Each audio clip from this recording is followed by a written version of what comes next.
L'arôme du thé Earl Grey et le doux tic-tac d'une horloge comtoise marquaient le début d'une nouvelle journée pour Elias, un voyant vivant au cœur d'Ateria. Elias possédait un don, ou peut-être une malédiction, celui de scruter les fils éthérés du destin. Il percevait des fragments d'avenir possibles, des bribes de vies antérieures, tourbillonnant autour de lui comme une symphonie chaotique et murmurée. Les matins d'Elias étaient d'une normalité trompeuse pour un homme qui naviguait sur les courants du destin.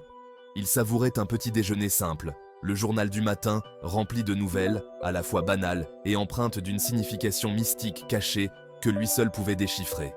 Son appartement, niché dans une rue calme, regorgeait de livres sur la divination, l'histoire et les arts occultes.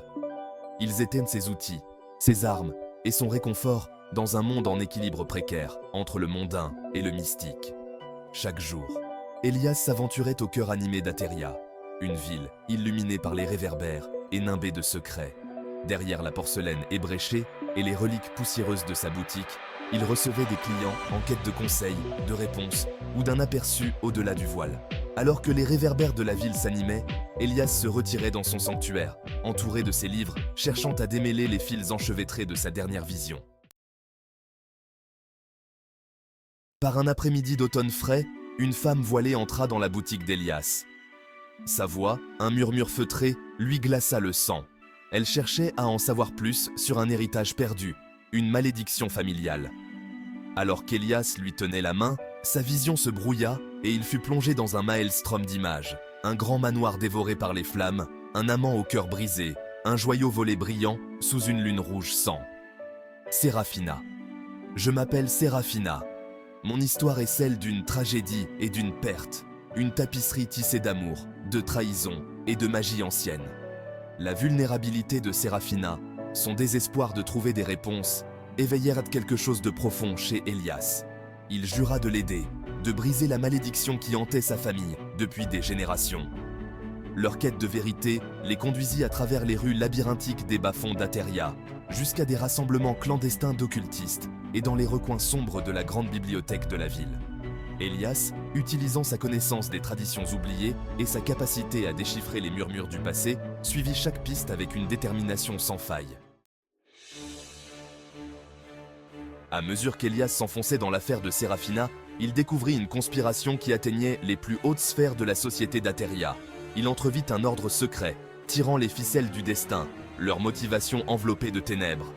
Leur symbole, un serpent enroulé autour d'un cadran d'horloge, hantait ses visions. Elias réalisa que son don, sa capacité à voir, avait un prix élevé.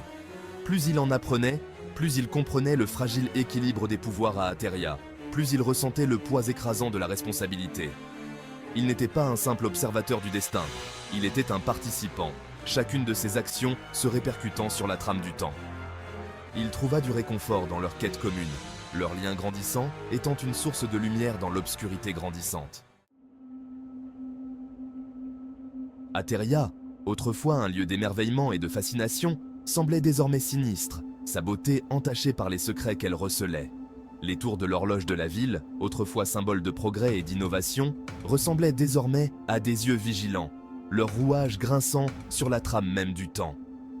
Les réverbères, projetant une lueur éthérée sur les rues pavées d'Ateria, semblaient murmurer des tragédies oubliées et des vérités cachées.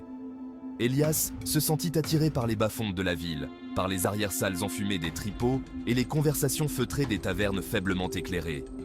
Il recherchait des informations auprès d'informateurs, son chemin éclairé par des réverbères vacillants et la promesse de réponse. Chaque indice qu'il découvrait, chaque murmure qu'il décryptait, le rapprochait du cœur de la conspiration. Plus Elias passait de temps avec Séraphina, plus ses sentiments pour elle s'intensifiaient. Il se retrouva déchiré entre son affection grandissante pour elle et la conscience qu'il la mettait peut-être en danger. Comment concilier son désir de la protéger et la certitude que la vérité risquait de bouleverser son monde?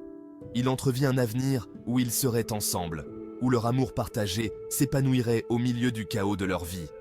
Mais il voyait aussi des avenirs où ses actions l'amèneraient à la douleur, au chagrin.